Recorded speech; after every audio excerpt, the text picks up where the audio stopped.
जीतना है, आपको जीतना है, क्योंकि आपके देश के अंदर प्रोविडेंट फंड बेस्ड जो ईपीएस 95 है वो क्या पा रहा है, उसको 1000 घोषित किया हुआ है, 500 और 800 रुपए भी नहीं मिलता है।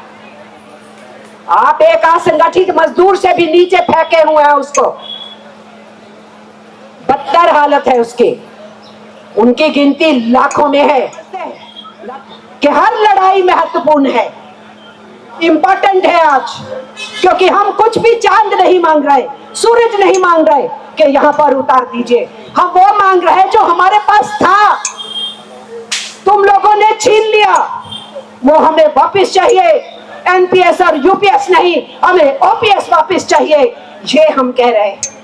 चांद और सूरज नहीं मांग रहे, जो हमारे पास था वो हमें वापस मिलना चाहिए, ये हम कहने की कोशिश कर रहे हैं। इसलिए आपसे विदा लेते हुए मैं ये कहूंगी आपसे कि हमें हमेशा, अगर यूनियंस का झंडा उठाते रहे, फिर अपनी पेंशनर एसोसिएशंस का झंडा उठा रहे हैं, तो एक जागरूक नागरिक की तरह अपने पुरखों ने जिस तरीके से लड़ा, उन संघर्षों को याद करें, जो हासिल करके दिया उसको बचाने की लड़ाई को मजबूत करें, जो अभी कम पेशी था, हमें मिला नहीं था, उसको भी पाने की लड़ाई को हम मजबूत करें। संगठित ट्रेड यूनियन असंगठित करोड़ों मजदूरों की रोशनी होता है, और इसीलिए आप सबसे अपील करते हुए, थकना नहीं है, रुकना नहीं है, हारना नहीं है, बैठना नहीं है, सोना नहीं।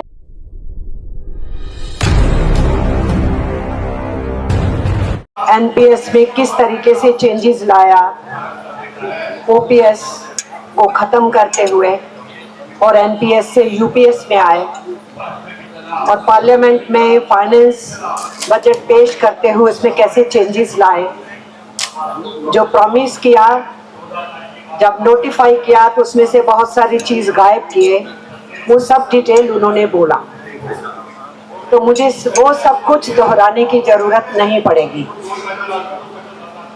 आप लड़ रहे हैं, आप बेहतर जानते हैं कि ओपीएस क्यों चाहिए, आप ये अच्छे से जानते हैं कि एनपीएस को आपने रिजेक्ट किया, आप ओपीएस मांग रहे हैं। आप ये भी अच्छे से जानते हैं कि यूपीएस लाया गया वो एनपीएस से भी बुरा निकला, और आप ये भी जानते हैं कि नए ऑप्शन के नाम पे यूपीएस के अंदर थोड़ा थोड़ा टाइम फ्रेम बढ़ा करके कोशिश कर रहे हैं पकड़ने की, वो सब हो नहीं रहा। इसलिए आपकी लड़ाई जो ओपीएस की है उसी में रिवर्ट बैक करने की, उसके सपोर्ट में सेंट्रल ट्रेड यूनियंस हैं, मैं भी एआईटीयूसी की तरफ से आपकी मांग के साथ खड़ी हूँ। जो आपकी लड़ाई है, ऐसी लड़ाई दुनिया भर में चल रही है। जो न्यू लिबरल इकोनॉमी की बात हो रही है, नव उदारवाद की बात हो रही है, ये केवल हिंदुस्तान में नहीं है, बहुत सारे मुल्कों में इस पॉलिसी को चलाया गया है, क्योंकि इंटरनेशनल फाइनेंस कैपिटल यही दिशा चाहता है, वर्ल्ड बैंक और आईएमएफ यही दिशा चाहता है। दुनिया की साम्राज्य घोर पूंजीवादी ताकतें यही चाहती हैं। इसलिए हम देख रहे हैं कि पेंशन स्कीम्स के ऊपर ऑस्टेरिटी के नाम को लेकर के बहुत सारी हुकूमतों ने हमला किया। इसलिए इस इशू पे पूरी दुनिया भर में जगह जगह के ऊपर आंदोलन है।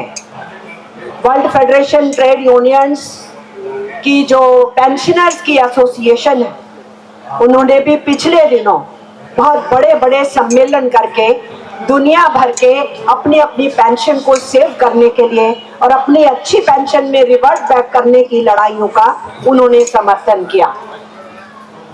तो इसलिए ये लड़ाई आपकी एक अंतर्राष्ट्रीय पैमाने पे भी जो ओल्ड एज पर्सन्स की, रिटायर्ड पर्सन्स की डिग्निटी का क्वेश्चन है, सोशल वैल्यू का क्वेश्चन है, कल्चरल वैल्यू का क्वेश्चन है, तो जिसके लिए आप लड़ रहे हैं, ये पूरी दुनिया के अंदर उस तरीके से उस पैमाने पे आगे बढ़ रहा है। मैं तो आपको ये बता सकती हूँ कि आपके बुजुर्गों ने, और उनमें से अभी भी कोई यहाँ पर हो, तो मैं तो तब स्कूल में पढ़ती थी, आपकी इस ओपीएस के लिए लड़ा था। लोगों को वहम नहीं होना चाहिए कि बड़े आराम से देश की आजादी के बाद सरकारी कर्मचारियों को पेंशन स्कीम मिल गया, नॉन कंट्रीब्यूटरी, ये लड़के मिला। सरकार किसी भी किस्म का मैकेनिज्म गवर्नमेंट एम्प्लॉइज के साथ बातचीत करने का नहीं रखे हुए थे। ये जो जेसीएम वगैरह मिला, ये भी लड़के मिला, पेंशन लड़के मिले। और मुझे याद है, जो मैंने आपसे कहा, मैं अभी स्कूल में पढ़ती थी, इंटरेस्ट लेती थी इन सब चीजों में, जो आंदोलन चलते थे, लड़ाइयां होती थी मजदूरों के, वो कर्मचारी सरकार के हों या असंगठित मजदूर हो, किसी भी क्षेत्र के हो, मैं उनमें रुचि रखती थी। एक दिन मैंने अचानक अखबार के पहले पन्ने पे क्या देखा कि ये जो आपका पार्लियामेंट स्ट्रीट है वो और बोट क्लब है, बोट क्लब पे ही प्रदर्शन होते थे। अभी कॉमरेड मेरे को बता रहे थे कि पुलिस कह रही थी कितनी गिनती होगी, आपकी इससे ज्यादा गिनती होगी तो हम परमिशन नहीं देंगे, आपके ज्यादा लोग हैं तो रामलीला ग्राउंड चले जाइए। ये जो गिनतियों का चक्कर है, हिंदुस्तान की डेमोक्रेसी को पीटने का चक्कर है। लेकिन तब बोट क्लब के ऊपर प्रदर्शन होते थे, जिसको बंद किया गया बाद में। बोट क्लब से पार्लियामेंट स्ट्रीट पे आ गए, वो पार्लियामेंट स्ट्रीट छीन लिया गया, जंतर मंतर पे आ गए। जंतर मंतर वहां से लेके वहां तक खुला होता था, अब उसको एक एनक्लोजर बना के दड़बा बना दिया। ये डेमोक्रेसी को कुचलने का रास्ता इस देश के अंदर चल रहा। तो मैंने सुना अभी, तब आपके जो सीनियर्स थे, आप भी पेंशनर्स हैं, लेकिन आपके भी जो सीनियर्स थे, उन्होंने एक मार्च निकाला बोट क्लब और पार्लियामेंट के आसपास। उसका पहले पन्ने पे फोटो आया, उसको लिखा था कच्चा मार्च। अब ये जो कच्चा शब्द है, नॉर्थ इंडिया में खास करके पंजाब हरियाणा में अंडरवियर को बोलते हैं। तो पूरा ऊपर से बदन नंगा, नीचे टांगे नंगी, केवल अंडरवियर में इस देश के सरकार का कर्मचारी सड़कों पे था। जब मैंने उसको देखा, पढ़ा, मैंने अपने पिताजी को कहा, मैं ये जानना चाहती हूँ ये क्या है कच्चा march, I must know it, why they are naked only with underwear, I must know what has happened in this country. So my father brought me to those leaders. उनसे मुझे मिलने के लिए लाए। मैंने उनसे कहा, uncle what is this, why you are naked body, only with a undergarment you are going for a demonstration, this is not the way of demonstrating, they said, this is the only way now left with us. मैंने पूछा ऐसा क्यों? उन्होंने कहा, सरकार से हम लड़ रहे हैं लगातार, कोई सिस्टम नहीं एस्टैब्लिश हो रहा है हमसे बात करने के, और उसके साथ साथ हम पेंशन मांग रहे हैं, और ये हमारी बात सुनने तक के लिए तैयार नहीं। तो हमें इतनी लंबी लड़ाई के बाद यही सूझा कि हम सरकार को बताएं कि जब हम पूरे देश के केंद्र में और राज्यों में सरकारी कर्मचारी सरकार चलाते हैं, मंत्री तो आते जाते हैं ना, एमएलए एमपी तो बनते हैं और जाते हैं ना, लेकिन कंटिन्यूटी कौन है? गवर्नमेंट्स के डिपार्टमेंट्स को कौन चलाता है? प्रशासन कैसे चलता है? वो सब देश चलाते हैं, समाज चलाते हैं, राज्य चलाते हैं। जिस दिन उनको रिटायर करोगे, उनका ये हालत होगा, कुछ नहीं होगा, बदन पे एक अंडरवियर होगा। तो उन्होंने मुझे कहा, इसलिए हम कच्चा मार्च किए, ये जुलूस किए हम। उस घटना के बाद जल्दी ही 70 के दशक में कमेटियां बनी, सिस्टम सेटअप हुए, और फिर ओल्ड पेंशन स्कीम आपको मिला। 70s के एरिया टाइम में मिला, और 30 साल भी नहीं हुए जब वाजपेयी जी की गवर्नमेंट आई, उस समय इस ओपीएस को ले लिया गया और एनपीएस शुरू की गई। मैं ये कहना चाहती हूँ, पेंशन का होना एक डिग्निटी का क्वेश्चन है, एक ह्यूमन वैल्यू का क्वेश्चन है, अपनी फैमिली में रिस्पेक्ट का क्वेश्चन है, अपनी सोसाइटी में रिस्पेक्ट का क्वेश्चन है। और एक वेजिटेटिव लाइफ जीने की बजाय इज्जत से नौकरी किया है, इज्जत से अपना बुढ़ापा काटेंगे, या उसको सिंबलाइज करता है। लेकिन मौजूदा बैठी सरकार को यह समझ में नहीं आता है। इसलिए हम ये समझते हैं, आपकी लड़ाई को आपके लिए ही केवल जीतना नहीं है, आपको जीतना है कि पेंशन अधिकार है, इसलिए जीतना है। आपको जीतना है क्योंकि आपके देश के अंदर प्रोविडेंट फंड बेस्ड जो ईपीएस 95 है, वो क्या पा रहा है? उसको 1000 घोषित किया हुआ है, 500 और 800 रुपए भी नहीं मिलता है। आप एक असंगठित मजदूर से भी नीचे फेंके हुए हैं उसको। बदतर हालत है उसकी। उनकी गिनती लाखों में है, लगभग 1 करोड़ पड़ती है जो उससे कवर्ड हो रहा है। आपकी लड़ाई का जीतना जरूरी है ताकि आप उनके लिए भी रोशनी बने रहे। और अगर ये पेंशन ओपीएस के अंदर जो कवर होने चाहिए, एनपीएस यूपीएस नहीं, प्लस ये ईपीएस 95, इनको जोड़ भी दीजिए तो बेइंतहा हिंदुस्तानी है जिसको किसी किस्म की पेंशन नहीं है। वो चाहे खेतीहर मजदूर हो, चाहे वो गरीब किसान हो, मीडियम किसान हो, या वो कंस्ट्रक्शन वर्कर्स हो, या वो पीढ़ी रोलर हो, जहां वो अपना छोटा मोटा काम करने वाला हॉकर और वेंडर हो, शॉपकीपिंग के ऊपर मजदूरी करता हो, बहुत से काम करता हो, वो ठेका में हो या आउटसोर्स वर्कर हो, उनको किसी किस्म का पेंशन नहीं है। और हम ट्रेड यूनियंस ने जहां ओपीएस की मांग का समर्थन करते हुए उसको मांग पत्र में रखा, जो ज्वाइंट हमारी स्ट्रगल चल रही है, उसी के साथ साथ हमने ईपीएस 95 के लिए कहा कि 9000 डीए के साथ जोड़ के मिनिमम उनको पेंशन होना चाहिए। और हमने ये भी कहा अपने मांग पत्र के अंदर, जो किसी भी पेंशन में कवर्ड नहीं है उनको 6000 रुपीज मिनिमम मिलना चाहिए अपनी जिंदगी को चलाने के लिए। ये बात हमने रखी। मैं आपके बीच में इसलिए बात कर रही हूँ कि आप अपनी लड़ाई केवल अपने लिए नहीं समझिए, और सेंट्रल ट्रेड यूनियन से समझती है कि इससे बड़ी जायज मांग नहीं हो सकती जिस मांग को लेकर के आप सड़कों पे उतरे हुए हैं। सरकार के पास क्या आर्गुमेंट है? रिसोर्सेज नहीं है, पैसा नहीं है। मिस्टर मोदी झूठ मत बोलिए।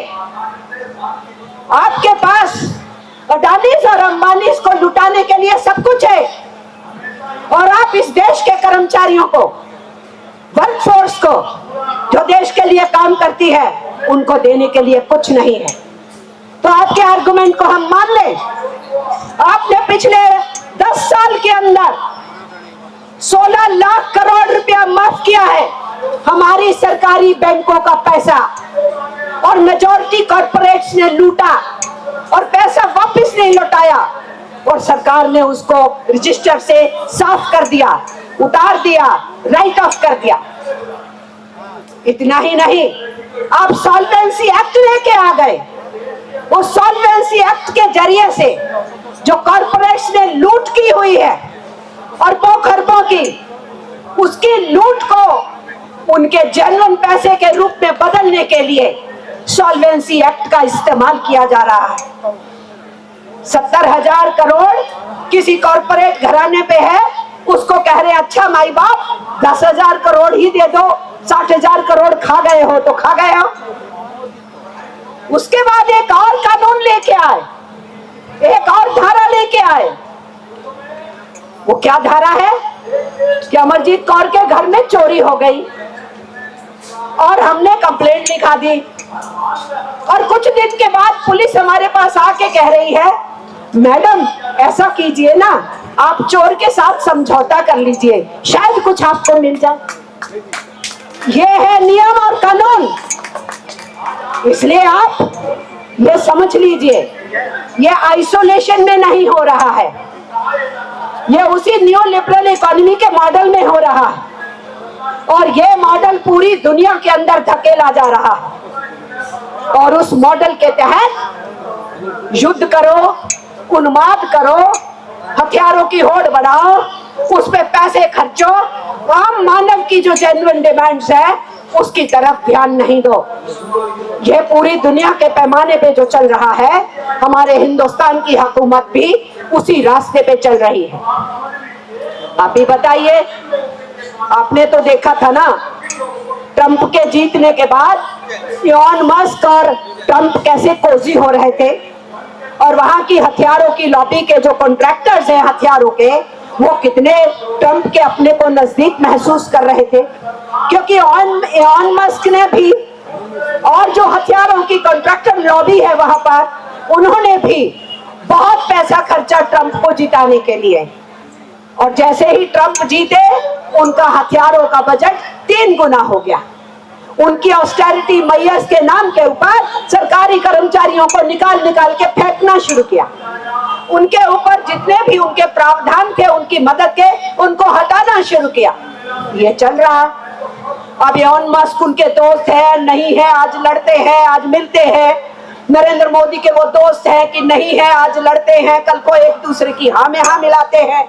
ये सब नौटंकियां चलती रहती हैं। लेकिन प्रश्न इस बात का है कि हमें संजीदगी से अपने मुद्दों पे आगे बढ़ने की जो आवश्यकता है उसकी तरफ हम ध्यान दें। यूरोप ने भी 3 गुना हथियारों का बजट बढ़ाया। अच्छी बात है, आज अखबारों में आया कि गाजा में शायद शांति होगी। वो परमानेंट शांति होगी कि नहीं मुझे नहीं मालूम, क्योंकि दुनिया की पूंजीवादी ताकतें और साम्राज्यवादी ताकतें कभी भी अमन चैन दुनिया में नहीं चाहती। उनके जिंदा रहने के लिए कॉन्फ्लिक्ट जिंदा रहने चाहिए, युद्ध जिंदा रहने चाहिए, उसके बिना वो जिंदा नहीं रह सकते। तो ये जो पूंजीवाद की दौड़ है पूरी दुनिया के पैमाने में, और जिसमें हिंदुस्तान की सरकार उस दौड़ में सबसे आगे आगे भाग रही है, इसने दुनिया का क्या हाल किया है। आज पूरी दुनिया में जो धन दौलत है, पूरी दुनिया में जो धन दौलत है, उसका आधा धन दौलत केवल 5 बड़ी कंपनियों के कंट्रोल में है। Can you imagine that? 750 crore की आबादी का ये प्लेनेट अब उससे भी आगे बढ़ गई आबादी। 200 से ज्यादा देश, काम करने वाले लोग धन उत्पत्ति करते हैं, लेकिन पूरी दुनिया की धन दौलत पे केवल 5 कंपनियां मालिक हो, उनमें से एक इलॉन मस्क है। तो क्या हिंदुस्तान की तस्वीर भिन्न है? बिल्कुल नहीं। आप अपने मुल्क की बात कीजिए ना, जो आपकी मांग मानने के लिए ये तैयार नहीं है। जवाब दे हमको। मैंने बोला कि इन्होंने पैसा राइट ऑफ कर दिया जो इन्होंने कर्जे उठाए, उसके अलावा हाल क्या है? पिछले 5 साल से इंटरनेशनल रिपोर्ट्स आ रही है। जब पहली एक रिपोर्ट आई 4 साल पहले कि कुल देश की धन दौलत में ऊपर के 1% लोगों के पास 22% हिस्सा है, तो लोग चौंक रहे थे। ये हालात बदलने चाहिए। मिस्टर मोदी की सरकार ने इनकार नहीं किया इस सच्चाई से, इस बात से वो इनकारा नहीं कि उन पूंजीपतियों में भी 2 उनके ज्यादा प्रिय मित्र हैं, अडानी और अंबानी। वो खंडन नहीं कर पाए इस बात का, क्योंकि ये सच्चाई थी। अगले साल फिर रिपोर्ट आई इंटरनेशनल, उसमें इंडिया चैप्टर आया, तो देखा कि वो 22% बढ़ करके 28% हो चुका है। उसके बाद फिर रिपोर्ट आती है, तो लेटेस्ट रिपोर्ट क्या है? लेटेस्ट रिपोर्ट ये है कि देश की कुल धन दौलत जो है, उस धन दौलत का 40.5% हिस्सा देश के ऊपर के 1% अमीरों के पास है, और जो नीचे की जनता है 50%, 70 करोड़ से ज्यादा, उनके पास कुल देश की धन दौलत का केवल 3% हिस्सा है। ये असमानता इस सरकार के दौरान में इतनी गहरे तक पहुंची है। फिर ये बोलते हैं तुमको पेंशन दे दे, तुमको ओपीएस दे दे, टैक्स पेयर की मनी से हम तुमको दे दे, तुम ईपीएस 95 वालों को दे दे। अरे सड़क चाप लोग, सड़क पे काम करने वाले, तुम भी पेंशन मांग रहे हो। मैं ये कहना चाहती हूँ साथियों, हाँ मांग रहे हैं। तुम बोलते हो तुम टैक्स पेयर्स नहीं हो। इस देश के अंदर इनडायरेक्ट टैक्सेशन हर आदमी देता है। जीएसटी के जरिए से टैक्स इकट्ठा हो रहा है ना। आज कभी वैट के नाम पे होता था, डिफरेंट तरीकों से होता था। इनकम टैक्स की स्लैब्स थी, वो सारी स्लैब्स 35% से 30% लाई गई, फिर 25% लाई गई, फिर 20% लाई गई, फिर 18% लाई गई। अब 15% है कॉर्पोरेट घरानों पे, और उसमें भी टैक्स चोरी होती है। और जो जीएसटी है जो सबको देना है, मेरे देश का एक भिखारी भी अगर नमक दाल चीनी कुछ खरीदने चला जाएगा ना मार्केट में, वो भी टैक्स पेयर है। तो जीएसटी ऊपर की 10% ले लीजिए, 1% नहीं 10% ले लीजिए। ऊपर के 10% हिंदुस्तान में जो है वो कुल जीएसटी के 3% को पे करते हैं।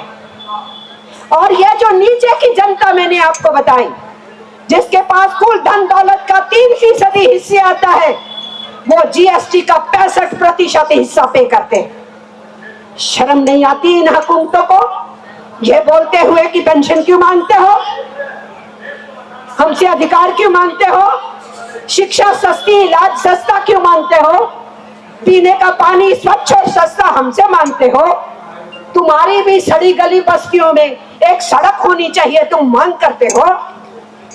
ये वो सरकारें कहें जहां इंडियन कॉन्स्टिट्यूशन फंडामेंटल राइट्स की बात करता है, जहां इंडियन कॉन्स्टिट्यूशन डायरेक्टिव प्रिंसिपल्स में केंद्र और राज्य की सरकारों को डायरेक्शन देता है कि उनको क्या क्या करना चाहिए। उस कॉन्स्टिट्यूशन को तो ये मानते नहीं। उसके तहत जो जो उपलब्धियां लोगों ने लड़के हासिल की उसको निरस्त कर रहे हैं, उसको फेल कर रहे हैं, उसको खत्म कर रहे हैं, उसको डस्टबिन में डाल रहे हैं। इसलिए साथियों हम ये कहना चाहते हैं, गैर बराबरी बढ़ी है, ये हमारी मुसीबतों को और बढ़ाएगी। इसलिए हमारे आंदोलनों के अंदर सारी चीजों का समन्वय होना चाहिए। हर चीज का हमें कौन किसके लिए लड़ रहा है उसका एहसास होना चाहिए। हमें उन सबका साथ चाहिए तो हमें उनके साथ खड़े होना। इसीलिए सेंट्रल ट्रेड यूनियंस, जितने भी वर्कर्स हैं, संगठित क्षेत्र के या असंगठित क्षेत्र के, गवर्नमेंट के या पब्लिक सेक्टर के, या फैक्ट्रियों के या ठेका मजदूर, सड़कों पे काम करने वाले, उन सब के मांगों को मद्देनजर रखते हुए एक कलेक्टिव बैटल के अंदर है। और हमें इस बात की खुशी थी कि 9 जुलाई की हड़ताल पहली हड़तालों से कहीं बेहतर हड़ताल हुई। हमें इस बात की भी खुशी थी कि बहुत सारी जगह पे पेंशनर्स भी उन मोबिलाइजेशन के अंदर हिस्सा डालने के लिए आए जो 9 जुलाई वाले दिन की गई। तो ये हमारे को आत्मसात करना होगा कि हो क्या रहा है चारों तरफ। और आप ये देखिए, आपने अपने यंगर एज में नौकरी की, आप अपने बच्चों को आगे पढ़ा लिखा पाए, उनमें से कुछ बेटर पोजीशंस को भी आप दिलवा पाए। लेकिन आज हमारे यूथ का क्या हाल है? आपकी जो 3rd जनरेशन है, आपकी जो 4th जनरेशन है, उसका क्या हाल होने वाला है? सरकारी स्कूल बंद हो रहे हैं, सरकारी यूनिवर्सिटियों को हटाया जा रहा है, प्राइवेट यूनिवर्सिटीज की फीस बढ़ रही है, प्राइवेटाइजेशन ऑफ एजुकेशन हो रहा है, लोगों को कुंद दिमाग करने के लिए सिलेबस चेंज किया जा रहा है। कुछ सोचो मत, भोंडे बन के रह जाओ, ये हमारी नई पीढ़ियों के साथ करने का प्रयास हो रहा है। और उसके साथ साथ रोजगार नहीं मिल रहा। लोग सोचते थे किसी के पास रोजगार नहीं है, कहीं खोमचा लगा लेगा, कहीं रेहड़ी पटरी कर लेगा, कहीं तो बाजार में खड़ा होकर इंतजार करेगा, आज कोई अपने घर की रिपेयर के लिए मुझे लेने आएगा, मैंने कस्सी साथ में रखी हुई है। पर अब हालत क्या है? क्राइम ब्यूरो का रिपोर्ट आया, सरकार का क्राइम ब्यूरो, उस क्राइम ब्यूरो ने बताया कि किसानों की आत्महत्या इतनी हुई, वो आप और हम पहले भी सुन रहे हैं। खेती संकट में है, किसान परेशानी में है, खेतीहर मजदूर भी बहुत दुखी है और उनकी आत्महत्याएं होती थी और हम ट्रेड यूनियन वाले कहते थे अपनी जान मत लो, लड़ो और मैदान में शहीद हो वो। और उन्होंने करके दिखाया। जब दिल्ली के बॉर्डर पे 13 महीने बैठे, 750 किसानों ने अपनी शहादत दी, करके दिखाया किसानों ने। और इसलिए लड़ना ही एक रास्ता है, अपनी जान लेना रास्ता नहीं है, पीछे परिवार के लिए मुसीबत खड़ी करना रास्ता नहीं है। पर अब हम क्या देख रहे हैं? अब हमारा दिहाड़ीदार मजदूर भी आत्महत्याएं कर रहा है। मिस्टर मोदी, ये हम नहीं बोल रहे, तुम्हारा नेशनल क्राइम ब्यूरो बोल रहा है। नेशनल क्राइम ब्यूरो ने बताया कि जो कुल आत्महत्याएं हो रही हैं उनमें से 25% आत्महत्याएं दिहाड़ी मजदूर की हो रही। उसका मायने क्या है? अरे 20 दिन तो छोड़ो, शायद 10 दिन भी महीने में काम नहीं मिल रहा, घर परिवार भूखा है, आप देख नहीं पा रहे उसकी भूख को और आत्महत्या का रास्ता चुन रहे। वो रास्ता नहीं है। संगठित होना, लड़ना और आगे बढ़ना ही रास्ता है और कोई रास्ता नहीं। लेकिन उसके साथ साथ मैं अनएम्प्लॉयमेंट यूथ की बात कर रही थी। उसी क्राइम ब्यूरो की रिपोर्ट ने कहा है कि इस देश में अनएम्प्लॉयड यूथ अपनी जान लेना शुरू किया, अब वो उसकी गिनती बढ़ती चली जा रही है। This is what is happening with our labour and what is happening with our younger generation. अगर हमारा यूथ इस रास्ते की तरफ बढ़ेगा तो हिंदुस्तान तो नौजवान है, हम क्या करेंगे?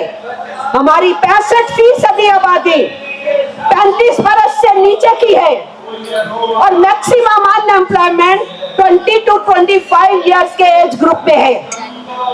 ये सारी फिगर्स तो सरकार की हैं, ये तो पार्लियामेंट में पेश हुई है, ये तो हम अपने ट्रेड यूनियन दफ्तरों से नहीं लेकर के आए। इसलिए हम ये कहना चाहते हैं साथियों, आप अपनी लड़ाई में मुस्तैद तरीके से समाज के दूसरे हिस्सों की लड़ाइयों का भी संज्ञान लेते हुए, उनके साथ एकजुटता में रहते हुए, उनके साथ से सपोर्ट लेते हुए इन लड़ाइयों को आगे बढ़ाएंगे। पेंशनर्स के बहुत से ग्रुप्स बने हुए हैं, वो EPS 95 वालों के भी बड़े ग्रुप्स बने हुए हैं। ऐसे ही जिनको कोई पेंशन नहीं है वो भी अपनी लड़ाई के अंदर हैं। और आप तो ऑर्गेनाइज्ड फोर्स हैं, आपकी तो बाकायदा एसोसिएशंस बनी हुई हैं, फेडरेशंस बनी हुई। आप में से बहुत सारे लोग जब रिटायर्ड नहीं थे, अपनी अपनी यूनियनों के बड़े मुस्तैद लीडर्स थे। आपके पास वो परिपक्वता है, उस परिपक्वता से आप अपनी लड़ाई को आगे बढ़ाएंगे, मुझे कोई इसमें शक नहीं है। पर आपसे मैं ये कहना चाहती हूँ कि एक बात को हम याद रखें, हिंदुस्तान के अंदर डेमोक्रेटिक स्पेस कम करने के साथ साथ हमारे भाईचारे को भी बहुत बड़ा खतरा पहुंचा दिया गया। हमारे देश के अंदर हजारों वर्षों की संस्कृति को चुनौतियां दी जा रही, नॉन इश्यूज को इश्यूज बनाया जा रहा है, जो हमारे इश्यूज हैं उनको पीछे धकेला जा रहा है। तो हमारा ये भी हमेशा हलफ रहना चाहिए, प्रतिज्ञा रहनी चाहिए कि हम इस महान देश के वासी हैं और इस महान देश ने पूरी दुनिया को बहुत से संदेश दिए थे। दुनिया यहाँ सोलिस के लिए आती थी, यहाँ हार्मनी समझने के लिए आती थी। एक साथ कैसे जिया जाता है डाइवर्सिटी में, इतने भाषाओं में, इतने धर्मों में, इतनी संस्कृतियों में, इतने खान पीन पान में, इतने तरह के पहरावों में कैसे जिया जाता है एक साथ एक मुल्क के रूप में, ये देखने के लिए हिंदुस्तान लोग आते थे। आज हम दुनिया के सामने जो तस्वीर पेश कर रहे हैं, इस मुल्क के अंदर जो तस्वीर पेश की जा रही है इसकी दुनिया के अंदर, वो हमें शर्मसार करती है। तो हमारी इंडियन सिटीजन्स होने के नाते, चाहे हम यूनियनिस्ट हो, चाहे हम किसान हो, चाहे दूसरे सामाजिक संगठनों में हो, हम जो भी हो, सरकार में या गैर सरकार में, हर बाशिंदे को सोचना चाहिए, हर पुरुष और महिला को सोचना चाहिए अपने मुल्क की अस्मिता, अपने मुल्क का भाईचारा, ये रहेगा तो कॉन्स्टिट्यूशन रहेगा, ये रहेगा तो सेकुलर वैल्यूज रहेंगी, ये रहेगा तो डेमोक्रेटिक स्पेस मिलेंगे, ये रहेगा तो ही हम अपनी लड़ाइयों को यूनाइटेड तरीके से आगे बढ़ा पाएंगे। इंसान को इंसान समझना यह यूनियन का पहला सबक होता है। हम बिना परवाह किए कौन किस जात का है, कौन किस धर्म का है, कौन किस भाषा का है, यूनियन बनाते हैं। लोग एक कोने से दूसरे कोने में नौकरियां करने जाते हैं। वो हमारा हर वर्क प्लेस एक मिनी इंडिया होता है। इसलिए यूनियन का पहला सबक ही होता है कि लिंचिंग नहीं धर्म के नाम पे, लिंचिंग नहीं जात के नाम पे, कत्ल नहीं भाषा के नाम पे। ये हमारा पहला सबक है। हम एक दूसरे की भाषा नहीं समझ रहे होते। मेरे को तमिल नहीं आती, मैं समझ नहीं पा रही होती हूँ। मेरे को मलयालम नहीं आती, मैं केरला जाती हूँ, मैं नहीं समझ पा रही होती हूँ। लेकिन कर्नाटका में कन्नड़ा नहीं समझ पा रही होती हूँ, ना मैं तेलुगु समझती हूँ आंध्रा और तेलंगाना में जाके, लेकिन मैं सब समझ रही होती हूँ। मैं भाषा नहीं समझ रही होती हूँ, लेकिन मैं सब समझ रही होती हूँ। मुझे मालूम है कि मेरे कर्मचारी, मेरे मजदूर साथी, मेरे आम जनमानस अपने दुख को बोल रहा है, अपने कष्ट को बोल रहा है, उसका भाव, उसका तरीका, बात को रखने का सब समझ में आता है। इसलिए यही चीज तो हमें पूरी दुनिया में जोड़ती है। और हम कहते हैं कि दुनिया भर के मजदूरों एक हो, ये हम बोलते हैं, ये हमारा नारा रहता है। और इसलिए मैं आपसे ये कहते हुए यहाँ से जाना चाहती हूँ। मुझे बहुत बहुत कष्ट हुआ था। हम लोगों ने एटक से, बाद में हमने सब सेंट्रल ट्रेड यूनियंस ने इकट्ठे ये कहा था, मिस्टर मोदी, हमारे कंस्ट्रक्शन वर्कर्स को मरने के लिए इजराइल क्यों भेज रहे हैं? 42,000 वर्कर चाहिए थे इजराइल को पैलेस्टीनियंस को रिप्लेस करने के लिए, और हिंदुस्तान सबसे पहले आगे खड़ा हो रहा है। जैसे आज के बयान में लिखा, मेरे मित्र नेतान्याहू से मैंने बात की। जो नेतान्याहू नरसंहार का सिंबल बन गया है, इजराइल का प्रधान, कह रहे हैं मेरे मित्र ट्रंप ने से मेरी बात हुई, ये गाजा में शांति करा के, पहले पन्ने पे है आज अखबार में। आपके वो मित्र हैं जिन्होंने हिंदुस्तान के मुंह पे और आपकी सरकार के मुंह पे बार बार कालिख पोती। मैंने सीज फायर करा दिया, मैंने कहा ट्रेड करोगे कि नहीं करोगे, मैंने सीज फायर करा दिया, और सरकार एक बार भी नहीं बोली कि ये हमारा अपना निर्णय था, हमने सीज फायर किया। वो इनके मित्र हैं जो हमें 25% और फिर 25% फाइन, 50% के टैरिफ की धमकियां देते हैं। केवल धमकियां नहीं देते, उसका असर हिंदुस्तान के छोटे सेक्टर पे और किसानी के क्षेत्र में, फिशरीज के क्षेत्र में, दूध के क्षेत्र में, सब जगह दिखना शुरू हो गया।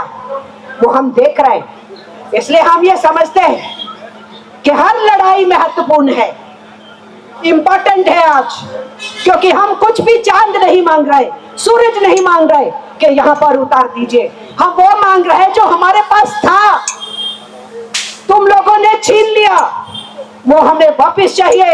एनपीएस और यूपीएस नहीं, हमें ओपीएस वापस चाहिए। ये हम कह रहे हैं, चांद और सूरज नहीं मांग रहे, जो हमारे पास था वो हमें वापस मिलना चाहिए, ये हम कहने की कोशिश कर रहे हैं। इसलिए आपसे विदा लेते हुए मैं ये कहूंगी आपसे कि हमें हमेशा, अगर यूनियंस का झंडा उठाते रहे, फिर अपनी पेंशनर एसोसिएशंस का झंडा उठा रहे हैं, तो एक जागरूक नागरिक की तरह अपने पुरखों ने जिस तरीके से लड़ा, उन संघर्षों को याद करें, जो हासिल करके दिया उसको बचाने की लड़ाई को मजबूत करें। जो अभी कम पेशी था, हमें मिला नहीं था, उसको भी पाने की लड़ाई को हम मजबूत करें। संगठित ट्रेड यूनियन असंगठित करोड़ों मजदूरों की रोशनी होता है। और इसीलिए आप सबसे अपील करते हुए, थकना नहीं है, रुकना नहीं है, हारना नहीं है, बैठना नहीं है, सोना नहीं है, लड़ाई को मजबूत करना है। हम आपके साथ हैं। बहुत बहुत शुक्रिया साथियों।